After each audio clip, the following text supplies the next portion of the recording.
നമസ്കാരം. നമ്മുടെ ശരീരത്തിൽ പ്രത്യേകിച്ച് വയറിൽ വിരകൾ ഉണ്ടാകുന്നത് സാധാരണമായ ഒരു പ്രശ്നമാണ്. കുട്ടികളിലും മുതിർന്നവരിലും ഇത് കാണാറുണ്ട്. എന്നാൽ പലപ്പോഴും ഈ വിരകളെ എങ്ങനെ കണ്ടെത്തണം, എന്തൊക്കെയാണ് ഇതിന്റെ ലക്ഷണങ്ങൾ എന്ന് നമുക്ക് വ്യക്തമായ ധാരണ ഉണ്ടാകില്ല. വയറ്റിലെ വിരകളെക്കുറിച്ചും അവയെ എങ്ങനെ കണ്ടെത്താമെന്നും നോക്കാം. മലദ്വാരത്തിൽ ചൊറിച്ചിൽ. ഇത് കൃമിശല്യത്തിന്റെ ഒരു പ്രധാന ലക്ഷണമാണ്. രാത്രിയിൽ വിരകൾ മുട്ടയിടാൻ പുറത്തു വരുമ്പോഴാണ് ഈ ചൊറിച്ചിൽ കൂടുന്നത്. വയറ്റിൽ ഇടയ്ക്കിടെയുള്ള വേദന, വീർക്കൽ, ഗ്യാസ് എന്നിവ ഉണ്ടാകാം. ചിലർക്ക് വിശപ്പില്ലായ്മ അനുഭവപ്പെടുമ്പോൾ ചിലർക്ക് അമിതമായി വിശപ്പും തോന്നാം. പോഷകങ്ങൾ ശരീരം വലിച്ചെടുക്കാത്തതിനാൽ വിളർച്ചയും ക്ഷീണവും ഉണ്ടാകാം. വിളറിയ ചർമ്മവും ക്ഷീണവും ശ്രദ്ധിക്കുക. മതിയായ ആഹാരം കഴിച്ചിട്ടും ശരീരഭാരം കുറയുന്നത് വിരശല്യത്തിന്റെ ലക്ഷണമാവാം.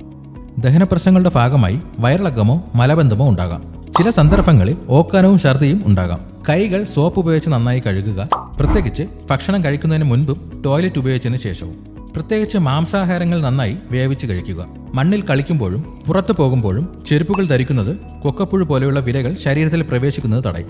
തിളപ്പിച്ചാറിയ വെള്ളമോ ശുദ്ധീകരിച്ച വെള്ളമോ മാത്രം ഉപയോഗിക്കുക. ഇതുപോലെയുള്ള ഹെൽത്ത് ടിപ്സിനായി ഈ ചാനൽ ഇപ്പോൾ തന്നെ സബ്സ്ക്രൈബ് ചെയ്യുക.